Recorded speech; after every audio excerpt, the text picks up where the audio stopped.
Aujourd'hui,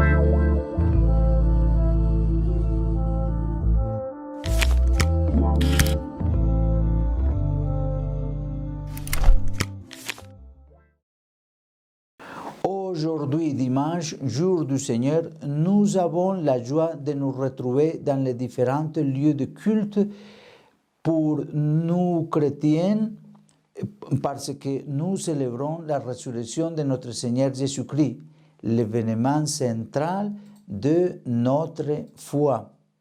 Car si le Christ n'était pas ressuscité, notre foi serait en vain. Comme pilule, aimons le Christ Jésus, notre Sauveur, avec nos cœurs et nos œuvres.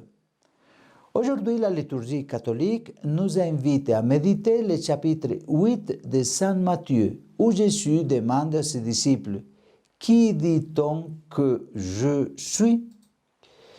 Ils ont donné les réponses en fonction de l'expérience qu'ils ont détectée en parlant avec les gens. Puis, dans leur bouche de Pedro, les apôtres expriment comment ils le considèrent grâce à la relation intime avec lui. C'est pourquoi Pierre répond « Tu es le Messie ». Il les sentait leur sauveur, leur rédempteur, celui oint par Dieu de son propre esprit. Aujourd'hui, dans ce monde de plus en plus multiculturel et plurireligieux, Jésus s'adresse aussi à nous et nous demande non seulement comment nous le considérons, mais quelle est notre relation avec lui. Au fond, il ne nous demande pas une définition de lui, mais en réalité, il nous demande de prendre conscience de la relation que nous avons avec lui.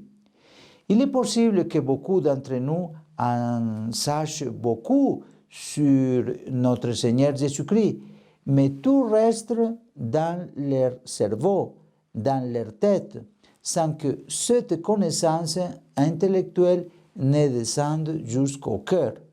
Autrement dit, il est possible que nous ayons une connaissance rationnelle, mais elle n'est pas vraiment affective.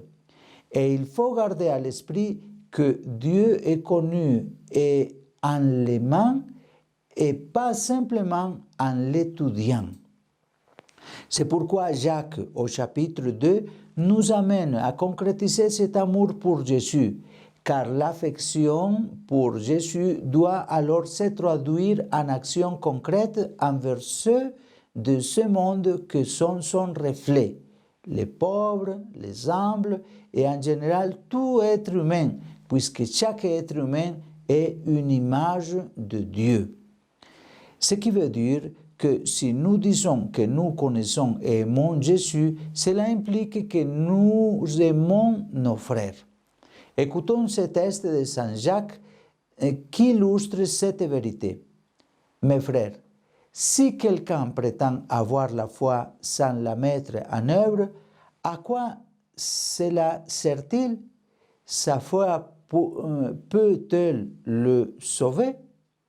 Supposons qu'un frère ou une sœur n'ait pas de quoi s'habiller ni de quoi manger tous les jours. Si l'un de vous leur dit « Allez en paix, mettez-vous en chaud et mangez à votre faim », sans leur donner le nécessaire pour vivre, à quoi cela sert-il? Ainsi donc, la foi, si elle n'est pas mise en œuvre, est belle et bien morte. En revanche, on va dire « Toi, tu as la foi, moi, j'ai les œuvres. Montre-moi donc ta foi sans les œuvres, moi, c'est par mes œuvres que je te montre la foi. » Jusqu'ici, le texte de Saint Jacques. Revoyons donc chacun de nous notre relation avec notre Seigneur Jésus-Christ, en le remerciant si nous sentons que nous l'aimons et le servons dans nos frères les plus pauvres.